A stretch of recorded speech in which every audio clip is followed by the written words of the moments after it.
Hello everyone, welcome back to my channel Shri Gyan. और आज की वीडियो में हम कवर करने वाले हैं क्लास 9 की हिस्ट्री का सेकंड चैप्टर, जिसका नाम है socialism in Europe and the Russian revolution. History की सेकंड चैप्टर का ये थर्ड पार्ट है। ठीक है, इससे पहले 2 वीडियोज अपलोड हो चुके हैं इस चैप्टर से, तो प्लीज़ आप एक बार पहले उसे देख लो, ताकि कुछ जो कॉन्सेप्ट्स है ना, जैसे कि मतलब यूरोप की स्थिति कैसी थी, कंजर्वेटिव्स कौन है, देखो कंजर्वेटिव्स कौन है, लिबरल्स कौन है, रेडिकल्स कौन है, ये सारी चीज़ें आपको क्लियर हो जाए एक बार, ताकि ज़्यादा बेहतर तरीके से आप चीज़ों को समझ पाओ। कैपिटलिज्म क्या है, सोशलिज्म क्या है, कहाँ पर किसके ज़्यादा इफेक्ट मतलब रूल्स थे, वहाँ रूल किस बेस पे होता था, कैसे डिवीज़न होता था, वुमेंस की नीड क्या थी, ये सारी चीज़ें हमने ऑलरेडी डिस्कस कर ली हैं। तो प्लीज़ एक बार पहले आप वो वीडियोस देख लो, उसके बाद इस वीडियो को देखो, ताकि आपके बेटर कंसेप्ट्स क्लियर हो पाए। ठीक है, तो देखो हमने 2 वीडियोज में काफ़ी कुछ कवर कर लिया है ऑलरेडी। फ्रेंच रेवोल्यूशन के बारे में ये मैप वगैरह भी सारा डिस्कस हो गया है। अब हम डायरेक्ट चलते हैं यहाँ से शुरू करते हैं। देखो ड्यूरिंग द 1905 रेवोल्यूशन, 1905 की जो क्रांति थी, इसमें राजा कौन था याद रखिएगा, tsar allowed the creation of an elected consultative parliament और ड्यूमा। उस समय कंसुलेटिव पार्लियामेंट को ड्यूमा कहा जाता था, ये भी याद रखिएगा। For a brief while during the revolution, क्रांति के दौरान there existed a large number of trade unions. इस समय ना ट्रेड यूनियंस बहुत ज़्यादा बन गए थे। और ट्रेड यूनियन बनने का एक कारण तो क्या था, इंडस्ट्रियलाइजेशन था। ठीक है, इंडस्ट्रियलाइजेशन एक कारण था, क्योंकि इंडस्ट्रीज ज़्यादा होंगी तभी तो ट्रेड यूनियन ज़्यादा होंगे ना, एकदम सिंपल सी बात है। And factories committees made up of factory workers, trade union बने थे, फैक्ट्री कमिटीज बनी थी, और ये सब किसके लिए हेल्प करती थी, फैक्ट्री वर्कर्स के लिए काम करती थी। ठीक है, 1905 की जो क्रांति हुई ना, most committees and union work unofficially. इस समय तक ये लोग मतलब इनके पास कोई ऑफिशियली वो नहीं था, ऑफिशियल नाम नहीं था, since they were declared illegal, और इसीलिए इन्हें क्या कर दिया गया कि इलीगल घोषित कर दिया गया। Severe restrictions were placed on political activities, political activities पर ढेर सारे रेस्ट्रिक्शंस लगा दिए गए, रोक लगा दिए गए। राजा जो था डिसमिस कर दिया फर्स्ट ड्यूमा, पहला पार्लियामेंट का जो असेंबली थी, कंसुलेटिव पार्लियामेंट जो था, वो डिसमिस कर दिया राजा ने। ठीक है, within 75 days and the re elected second Duma within 3 months. पहला जो पार्लियामेंट था कंसुलेटिव पार्लियामेंट, उसको उन्होंने डिसमिस कर दिया, और 3 मंथ के भीतर फिर से नया इलेक्शन हुए और नया ड्यूमा बना। He did not want any questioning of his authority or any reduction in his power. वो नहीं चाहता था कि कोई मुझसे सवाल पूछे या फिर मेरी कोई भी पावर घटा दी जाए। ठीक है, he changed the voting laws and packed the third Duma with conservative politicians. और कंजर्वेटिव पॉलिटिशियंस के थ्रू इसने पूरी तरह अपने आप को कवर कर लिया। बोला कि भाई मैं कोई चेंज नहीं चाहता, मैं कोई बदलाव नहीं चाहता, मैं अपने पावर्स खोना नहीं चाहता। ठीक है, liberals and revolutionists were kept out. Liberals और रेवोल्यूशनरीज को सबको बाहर रखा गया, इनको पार्लियामेंट में नहीं आने दिया गया। एक ये चीज़ देख लेते हैं कि जादिस्ट कौन है। जादिस्ट के बारे में हमने पहले भी पढ़ा था कि वे मुस्लिम रिफॉर्मर्स थे, ये बदलाव चाहते थे, ये रशियन एम्पायर में पाए जाते थे।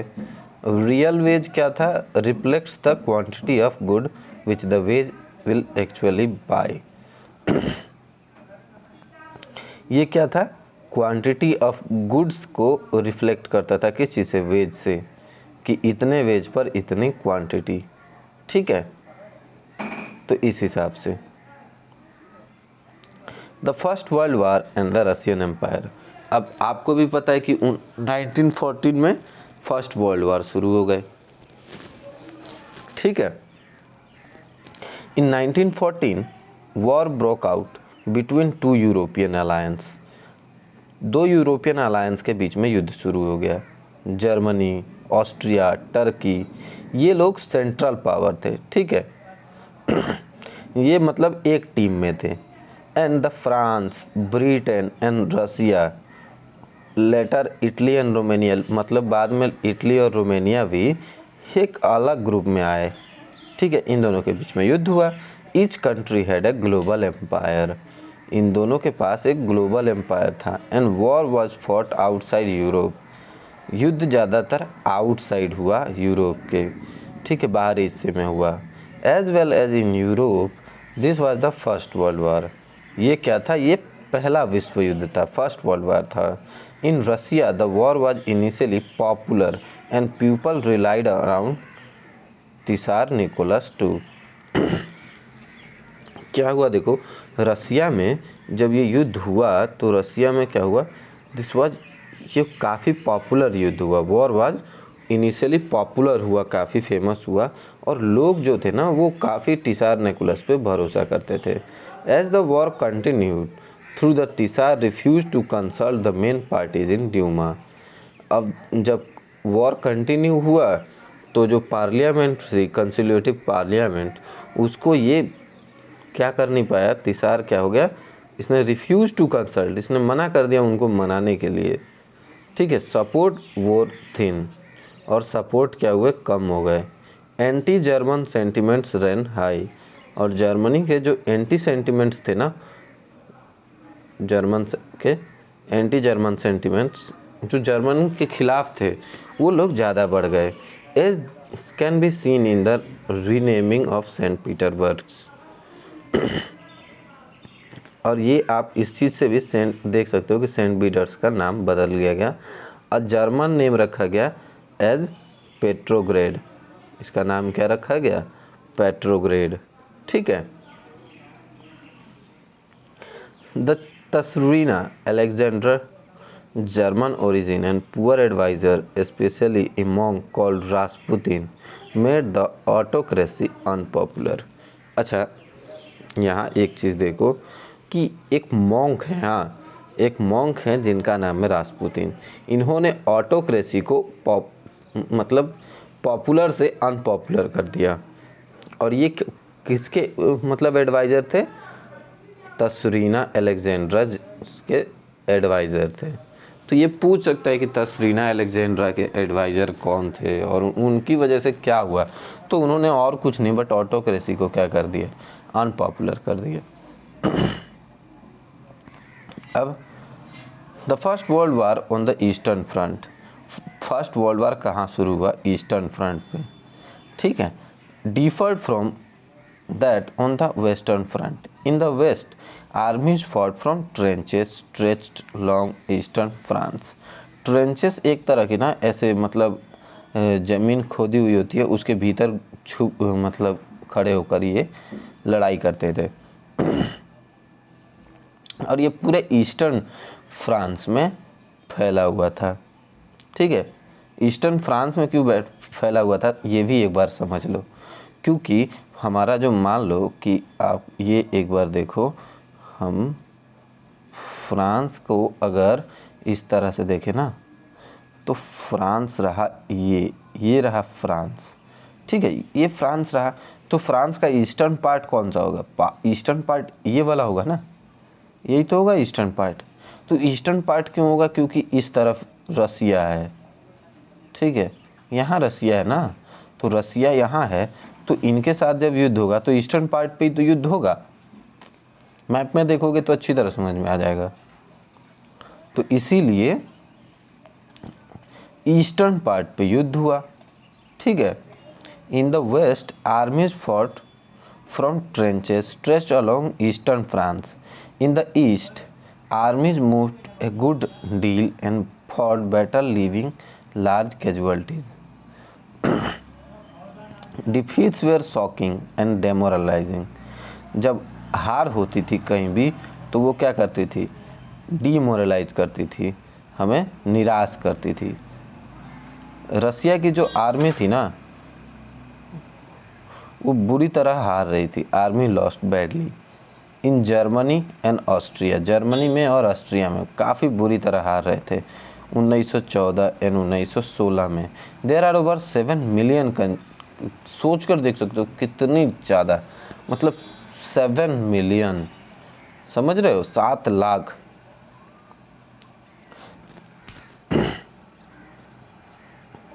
Casualties by 1917,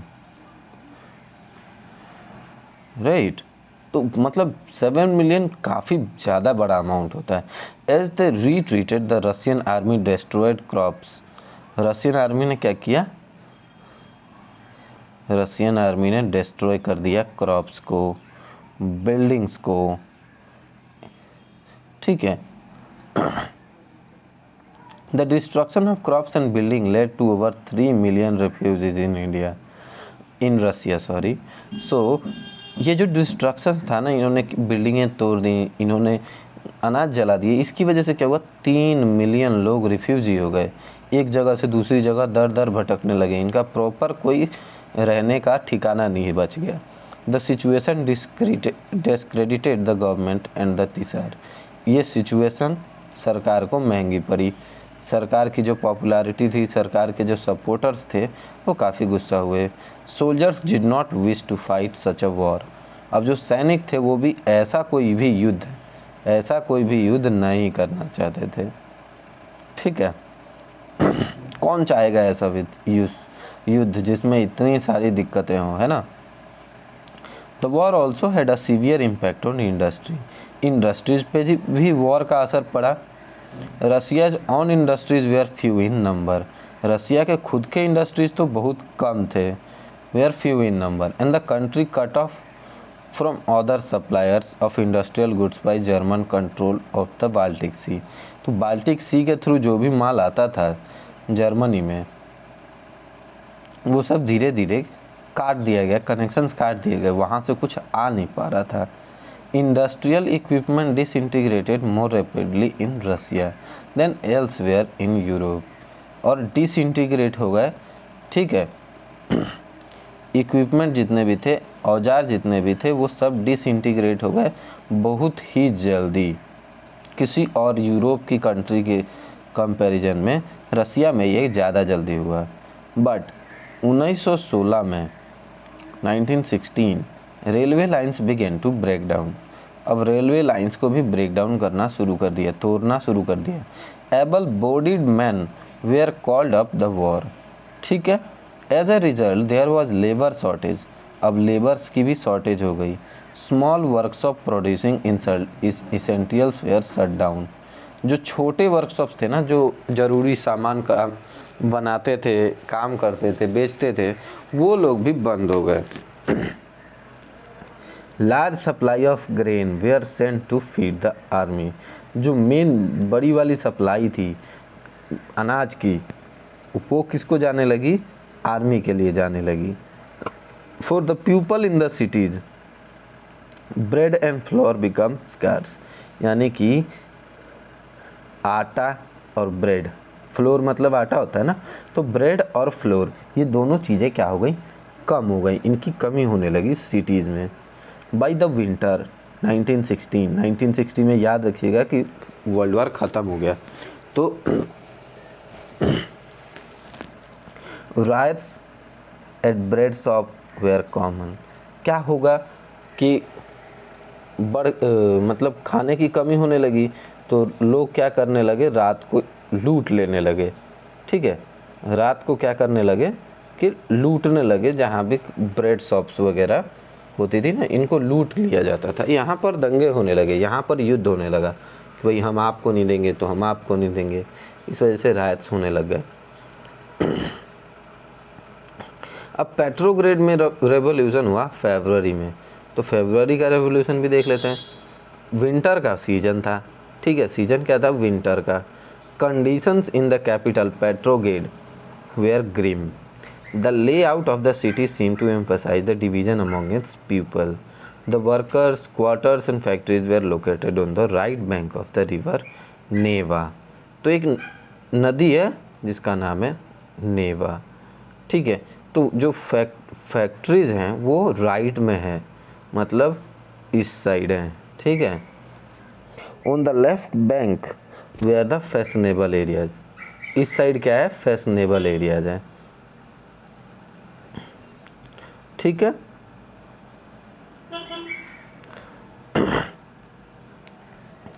The Winter Palace and official buildings including the palace were the Dama met.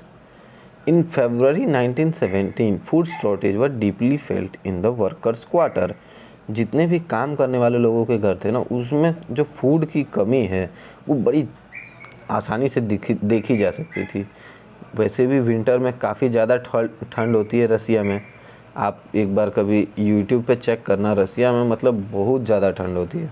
There had been exceptional frost and heavy snow, मतलब हर जगह पूरा बर्फबारी चल रही थी, हैवी स्नो चल रहा था। Parliamentary wishing to preserve elected government were oppose to the tsar's desire to dissolve the Duma. Tsar चाहता था कि भैया हम इस पार्लियामेंट को डिसॉल्व कर दे, तोड़ दे और फिर से इलेक्शन करवाएं। लेकिन जो बाकी के लोग थे वो चाहते थे कि प्रिजर्व कर ले, जो गवर्नमेंट का इलेक्शन हुआ है उसी को बचा लें, ठीक है। 22 February a lockout took place at a factory on the right bank, ठीक है। The next day workers in 50 factories called strike in sympathy. एक लॉकआउट हुआ, मतलब एक फैक्ट्री लॉक हो गई, बंद हो गई, और इसके सिंपैथी में, इसके समर्थन में कि भाई आपने क्यों बंद कर दी या फिर वर्कर्स का क्या होगा, ये सब वर्कर्स के सपोर्ट में क्या शुरू हुआ, एक स्ट्राइक शुरू हुई, ठीक है। Strike in sympathy. In many factories women led the way to strike. महिलाओं ने भी कुछ फैक्ट्रीज में स्ट्राइक करना शुरू किया। This came to be called the international women's day, और इसे क्या कहना शुरू किया, international women's day. Demonstrating workers crossed from the factory quarters to the centre of the, मतलब जो वर्कर्स थे ना, ये जो मतलब कुछ ना कुछ डेमोन्स्ट्रेट कर रहे थे, अपना प्रोटेस्ट कर रहे थे, वो लोग धीरे धीरे कैपिटल में घुस गए, ठीक है। द नेवेस्की प्रॉस्पेक्ट, कैपिटल उस समय था, ये सेंटर ऑफ द कैपिटल क्या था, Nevsky Prospect. At this stage no political party was actively organising the movement. कोई भी पॉलिटिकल पार्टी एक्टिवली ऑर्गेनाइज नहीं कर रही थी इस मूवमेंट को, ठीक है। As the fashionable quarter and official buildings were surrounded by workers. जितने भी ऑफिशियल बिल्डिंग्स थी और जितने भी फैशनेबल क्वार्टर्स थे जिसमें बड़े बड़े लोग रहते थे, वो सब घेर लिए गए वर्कर्स द्वारा, surrounded by workers. The government imposed a curfew, government को कर्फ्यू लगाना पड़ा, ठीक है। Demonstrators dispersed by the evening. जितने भी वहाँ डेमोन्स्ट्रेटर्स थे, ये देखो, ये जितने भी डेमोन्स्ट्रेटर्स थे ना, ये शाम को गायब हो गए, डिस्पर्स्ड हो गए एक दूसरे जगह, मतलब धीरे धीरे धीरे धीरे टुकड़ियों में टूटकर बिखर गए। अब क्या हुआ, but they came back in 24 and 25। ये लोग वापस कब आए, 24 और 25 को। The government call out the cavalry. Cavalry क्या होती है ये आप मुझे बताओगे। ये भी सेना का ही एक हिस्सा होता है, लेकिन पूरा सेना की जो एक टुकड़ी होती है ना, उसको कैवेलरी बोलते हैं। ये एक बार आप मुझे बताओगे एग्जैक्टली कि कैवेलरी क्या होती है, मैं नहीं बताने वाला। And police to keep an eye on them. और पुलिस को क्या कहा गया कि भैया आप लोग सब, आप अब इन पर नज़र रखोगे, ठीक है। On Sunday 25 January the government suspended the Duma. तो राजा को तो चाहिए था, राजा तो चाहता था कि भाई हम ड्यूमा जो है उसको फिर से सस्पेंड करें और फिर से नए इलेक्टेड। बट पॉलिटिशियंस ने spoke out against the measures. अब राजा ने कहा कि हमें सस्पेंड करना है ड्यूमा, लेकिन जो पॉलिटिशियंस थे वो खुद नहीं चाहते थे, तो उन्होंने क्या किया, इसके खिलाफ कहना शुरू किया। Demonstrators return in force to the street of the left bank on. इन डेमोन्स्ट्रेटर्स को फोर्स करके कहाँ भेज दिया गया, देखो street left bank on the 26th। On the 27th, the police headquarters were ransacked. The streets thronged with people raising slogans about bread, wages, better hours and democracy. अब देखो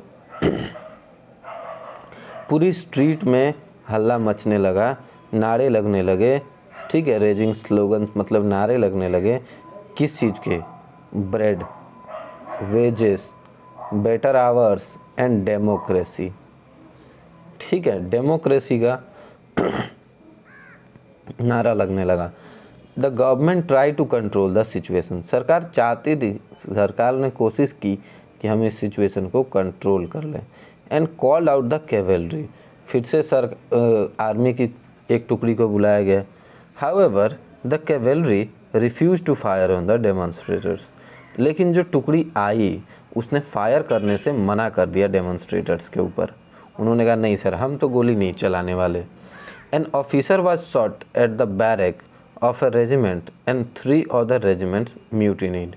मतलब जिन्होंने ये ऑर्डर दिया कि तुम जाओ गोली चलाओ, उनको ही गोली मार दी, ठीक है, एक ऑफिसर को गोली मार दी, इधर और 3 को भी हत्या कर दी गई, ठीक है, और बाकी जितने भी रेजिमेंट्स थे वो सब म्यूटिनी कर दिए गए, विद्रोह करने लगे, ठीक है। Voting to join the strike workers, और सब क्या करने लगे, स्ट्राइकिंग वर्कर्स के साथ जाकर बैठ गए।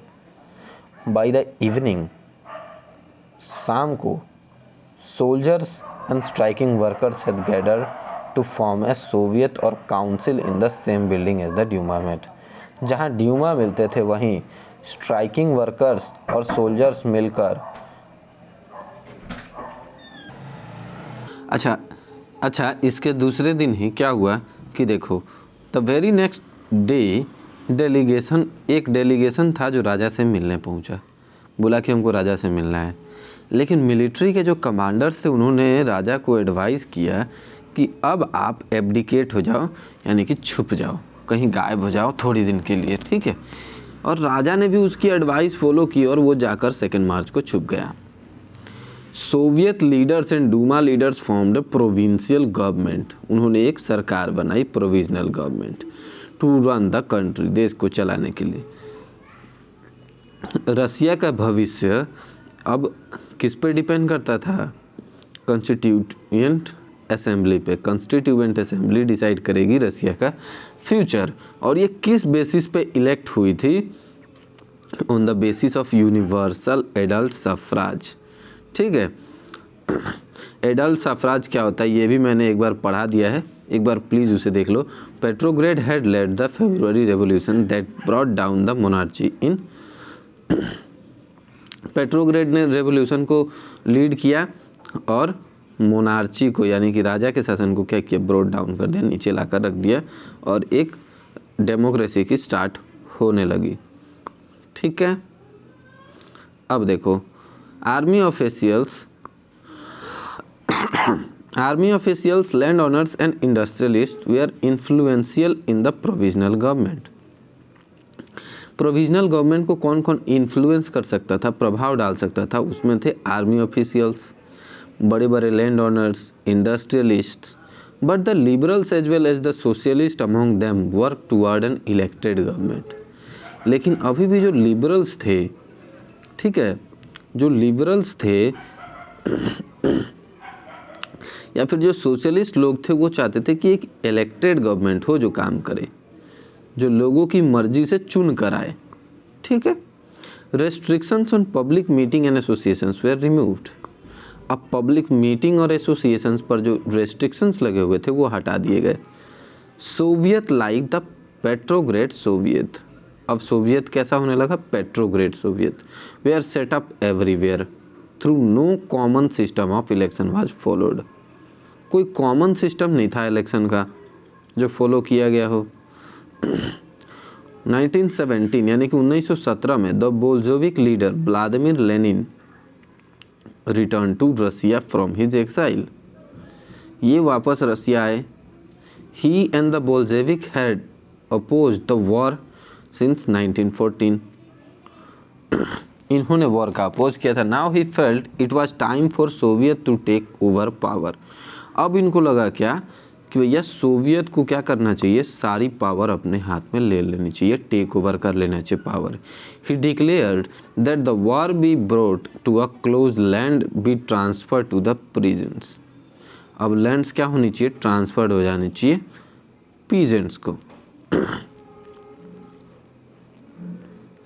ऑल बैंक्स भी नेशनलाइज, सारे बैंक्स को क्या करना होगा, नेशनलाइज कर देना होगा कि अब ये किसी प्राइवेट इंसान की बैंक नहीं होगी, ये सरकार की होगी। और ये सरकार, जब सरकार की बैंक्स होती है ना तो वो आम लोगों के हित में सोचती है, प्रॉफिट कमाने के बारे में नहीं सोचती है। These three demands were Lenin April thesis. He also argued that the Bolshevik party rename itself Communist Party. उन्होंने अपनी पार्टी का नाम रीनेम करके कम्युनिस्ट पार्टी किया, to indicate its new radical aim, जो इंडिकेट करता था उनके नए रेडिकल एम्स को। ठीक है। Most other in Bolshevik party were initially surprised by April thesis. April thesis से उसकी पार्टी के, बोल्शेविक पार्टी के मेंबर्स भी काफ़ी हद तक सरप्राइज थे। They thought that the time was not yet ripe. उन्हें लगता था कि ये अभी परफेक्ट टाइम नहीं है, किस चीज़ के लिए, सोशलिस्ट रेवोल्यूशन के लिए। ठीक है, तो सोशलिस्ट रेवोल्यूशन के लिए ये परफेक्ट टाइम नहीं है। And the provisional government needed to be supported, और अभी जो गवर्नमेंट है उसी का सपोर्ट ज़्यादा ज़रूरी है। But the development of the subsequent month change their attitude, लेकिन कुछ ही महीनों में ये लोग समझ गए, इनका एटीट्यूड भी चेंज हो गया। Through the summer the workers movement spread, गर्मियों में फिर से वर्कर्स का मूवमेंट फैला। In industrial areas factory committees were formed, factories के कमिटीज बनी इंडस्ट्रियल एरियाज में, which began questioning the way industrialist run their factories, जिन्होंने सवाल उठाया किस चीज़ पर, इंडस्ट्रियलिस्ट जिस तरीके से अपनी मन मर्जी करते थे अपनी फैक्ट्रीज को चलाने के लिए। Trade unions grew in numbers, trade union की संख्या बढ़ने लगी। Soldiers committees were formed in the army, और सोल्जर्स की भी कमेटी बनने लगी आर्मी में। In June about 500 Soviet sent representatives to an all Russian congress of Soviet. यहाँ पर 500 सोवियत सेंट रिप्रेजेंटेटिव्स, 500 रिप्रेजेंटेटिव्स भेजे गए, कहाँ, all Russian congress of Soviets में। As the provisional government saw its power reduce and Bolshevik influence grow, it decided to take stern measures against the spreading discontent. It resisted attempts by workers to run factories and began arresting leaders. अब leaders को क्या किया जाने लगा, arrest किया जाने लगा। ठीक है। Popular demonstration stage by Bolshevik in July was sternly repressed, इसको भी रिप्रेस्ड कर दिया गया, मतलब इसको भी दबा दिया गया। इन्होंने एक पॉपुलर डेमोन्स्ट्रेशन किया था जुलाई 1917 में। ठीक है। Meanwhile in the countryside peasants and their socialist revolutionary leaders pressed for a redistribution of land, और इन्हें प्रेस किया गया किस चीज़ के लिए, फिर से जो ज़मीन इनको मिली थी उसको रीडिस्ट्रीब्यूट करने के लिए। Land committee were form to handle this, एक कमेटी बनाई गई जो ये हैंडल करती कि भाई किसको कितनी ज़मीन मिलनी है। एनकरेज बाय द सोशलिस्ट, जो कि एनकरेज थे सोशलिस्ट रेवोल्यूशनरीज के कारण। Peasants seize land between July and September, peasants ने सारी ज़मीन जब्त कर ली थी जुलाई से लेकर सितंबर तक। ठीक है। ये देखो क्या दशा था उसमें, कैसा, मतलब हर तरफ मार पीट, लूट पाट चारों तरफ। ठीक है। अब देखो अक्टूबर में 1917 में एक और रेवोल्यूशन हुआ, द रेवोल्यूशन ऑफ अक्टूबर 1917। ठीक है। As the conflict between the provisional government and the Bolshevik grew और प्रोविजनल गवर्नमेंट्स के बीच मतभेद थे। Lenin fear the provisional government would set up A dictatorship, और इनको डर था कि ये एक डिक्टेटरशिप सेट कर देंगे।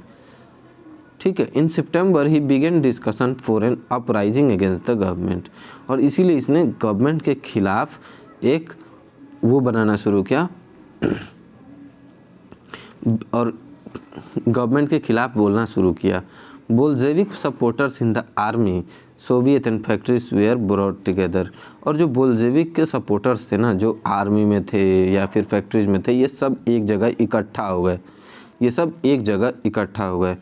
ऑन अक्टूबर 16, 1970 1917 को अक्टूबर में Lenin persuaded the Petrograd Soviet union and the Bolshevik party to agree a socialist seizure of power.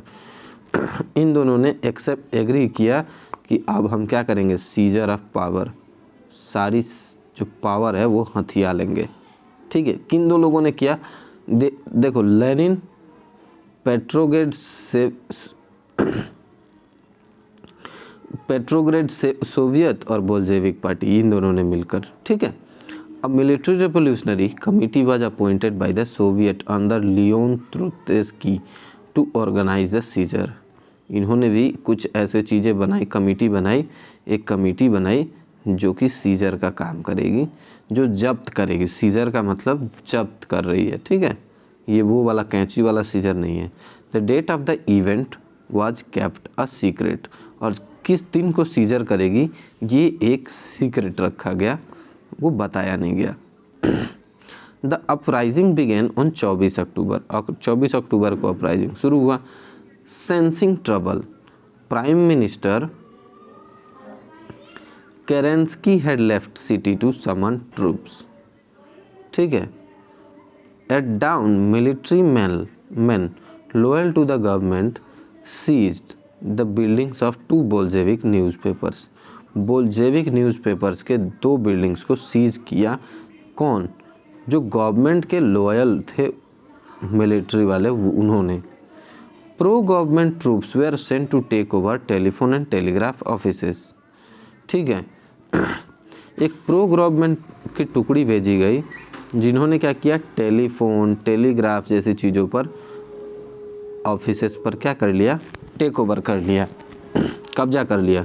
Protect the Winter palace को बचाया गया। In a swift response the military revolutionary committee order its supporter to seize government offices and arrest ministers. और इसके खिलाफ क्या हुआ कि जो रेवोल्यूशनरी कमेटी थी, इसने क्या ऑर्डर किया कि भैया आप गवर्नमेंट की सारी बिल्डिंग्स और ऑफिसेस को सीज कर लो, हथिया लो, और जितने भी मिनिस्टर्स हैं इन सबको कैद कर लो। Late in the day the ship, एक शिप थी जिसका नाम था Aurora, sailed the Winter palace